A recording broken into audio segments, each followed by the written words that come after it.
उत्तर प्रदेशी सफाई मजदूर संघ के संगठन के प्रदेश महामंत्री अश्विनी कुमार आज मैनपुरी पहुंचे, जहां महामंत्री ने कहा उत्तर प्रदेश में सरकारी संस्थानों में सफाई कर्मी के पद पर समस्त जातियों के लोग सफाई कार्य की नौकरी सरकार में रहकर कर रहे हैं। कर्मचारी के हित के लिए सफाई मजदूर संघ संगठन वंचित पड़ी मांगों को लेकर संगठन संघर्ष कर रहा है। उत्तर प्रदेश से कर्मचारियों के लिए बकाया धनराशि ठेका प्रथा खत्म करने के लिए संघर्ष हो रहा है।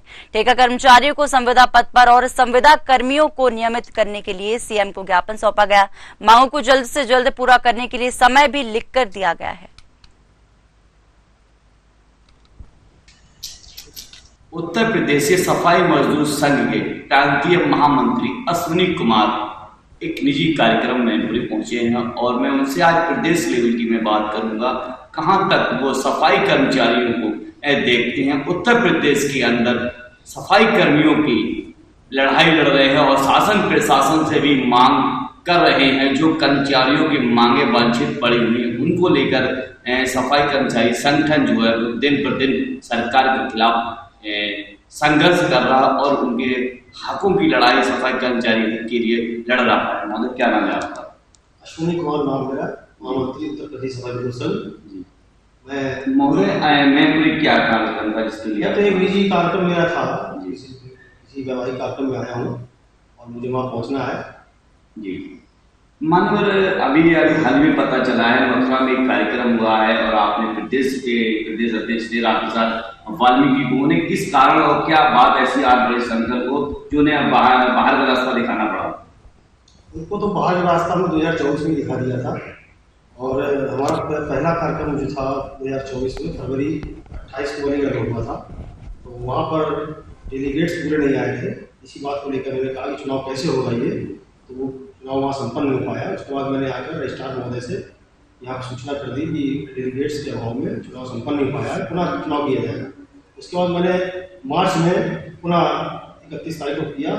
उसमें रामप्रसाद जी को उनकी गतिविधियाँ जो थी वो संघ विरोधी थी और गलत तरीके से वो लोगों से पैसा वसूलते थे और डेलीगेट की सूचना देते थे, न ही वो किसी को मेंबर्स बनते हमारे अंदर उनकी सूचना देते थे। इस कारण संघ लगातार उनकी गतिविधियाँ जिस ढंग की थी उसको कई बार उनको आगे किया गया कि आप सुधार करें, लेकिन वो सुधार नहीं किया। तो आखिर जो चुनाव करने वाले लोग होते डेलीगेट्स जो आते थे लेके उन्होंने उनको बाहर का रास्ता दिया। उत्तर प्रदेश के जो सरकार रजिस्ट्रार ऑफिस जो कानपुर में बना हुआ है, मौके पे मौजूद है, उनकी तरफ से आपके संगठन को और आप लोगों को क्या राहत मिली?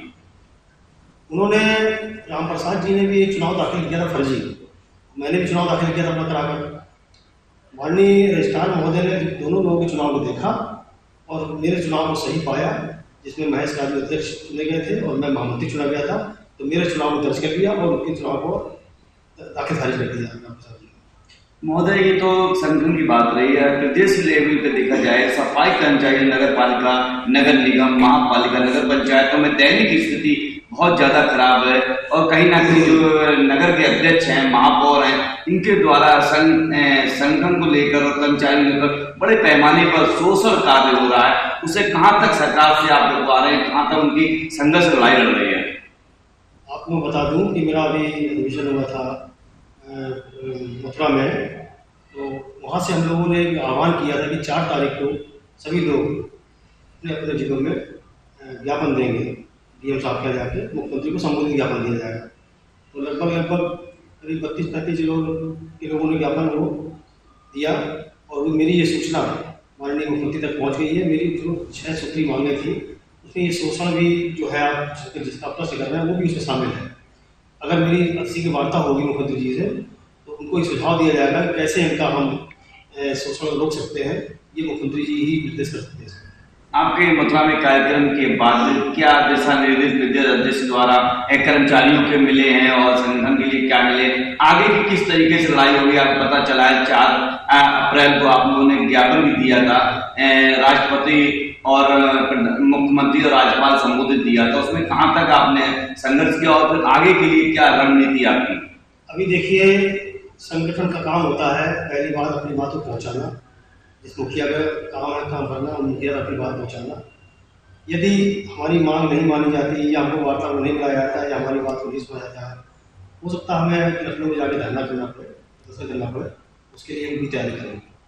मन पर कहीं इसी आपके संगठन में छिन्न विच्छेद अगर रामप्रसाद कहीं सेंध लगा रहा है या कहीं ना कहीं फर्जी तरीके जिलाध्यक्ष बना रहे, उसके लिए क्या कार्रवाई आप कर सकते हैं?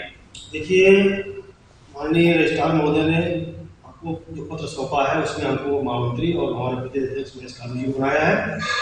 रामप्रसाद जी अगर कहीं गलती से कर रहे होंगे तो ये 420 काम है, और अगर मुझे मिल गया कोई प्रूफ कर देगा मुझे या साबित सबूत दे देगा उसका, तो मैं उस पर तुरंत FIR करूँगा। हमारे साथ अश्विनी जी हैं और इन्होंने पूरी बात है। कुछ और भी सवाल हैं जो इनसे मैं पूछूंगा। और रही बात प्रदेश लेवल की बात है, इस समय सफाई कर्मचारियों की दैनिक स्थिति बहुत खराब है महोदय। जैसे कि अभी हाल ही में पता चला है, आपकी रणनीति लखनऊ के लिए क्या रहेगी, क्या मुख्यमंत्री से मांगे है आपकी? मुख्यमंत्री से मांगे हमारी ये चाहते हैं कि संविदा वाले जो नियमित कर दिए जाए। बहुत पद खाली पड़े पूरे प्रदेश में, और ये ठेकेदारी प्रथा है जिससे शोषण बढ़ रहा है और हर जगह पर अलग अलग रेट है, तो इसको एक समान जगह पे लेके आए और उसको ये शोषण उनके द्वारा ही हो सकता है। ये वो नियम उत्तर प्रदेश सरकार ने वाल्मीकि समुदाय के सफाई कर्मचारियों के लिए क्यों जगह छोटा छोटा वेतन बनाकर नए नियम लागू कर दिए? अन्य समाज के लोग भी सफाई कार्य के काम कर रहे हैं, अन्य विभागों में उनका वेतन हाई फाई क्यों है? यही बात तो मुख्यमंत्री से करनी है कि भाई जब एक तरह काम है, समान काम का समान वेतन की व्यवस्था है, तो ये पैसे अलग अलग कैसे मिल रहे हैं लोगों को? काम तो एक प्रकार का ही है। ये मेरी उनसे मुख्य मांग रहेगी कि ये समान कार्य का समान वेतन दे। और कहीं अगर किसी बात अगर मुख्यमंत्री से ना बन पाएगी तो क्या आप प्रदेश लेवल हड़ताल करेंगे? हड़ताल आप करेंगे भी तो प्रदेश की दैनिक स्थिति क्या गंदगी को लेकर होगी? देखिए, अभी हमारी 20 तारीख को लखनऊ में कुछ खास संगठनों को बुलाया गया है। इसी तरफ यही है हमारा आगे बढ़ने के लिए हमें क्या करना है। अभी तक विचार पर हमारा गया है ज्ञापन, और अभी तक कोई सूचना मुझे प्राप्त नहीं हुई किसी प्रकार की वहाँ से। 20 तारीख को भी अप्रैल में हम लोग जा रहे हैं लखनऊ। वहाँ विभिन्न संगठनों के अध्यक्ष महामंत्री होंगे और कुछ आयोग के भी सदस्य हैं जो सरकार में ही है, वाल्मीकि समाज के लोग हैं। उनको भी बहुत चिंता है इस मामले में, वो सब इकट्ठे हो रहा है वहाँ पर। ये वहाँ रणनीति बनाई जाएगी कि आखिर सरकार का ध्यान हम कैसे आकर्षित करें और कैसे शोषण को रोकें, अपने सफाई कर्मचारियों के लिए कैसे हम उनकी एक अच्छी दैनिक व्यवस्था जो अच्छी होती जीवनचर्या वो कैसे दी जाए। मैं कुमार सिंह, न्यूज आर जनपद मैनपुरी से।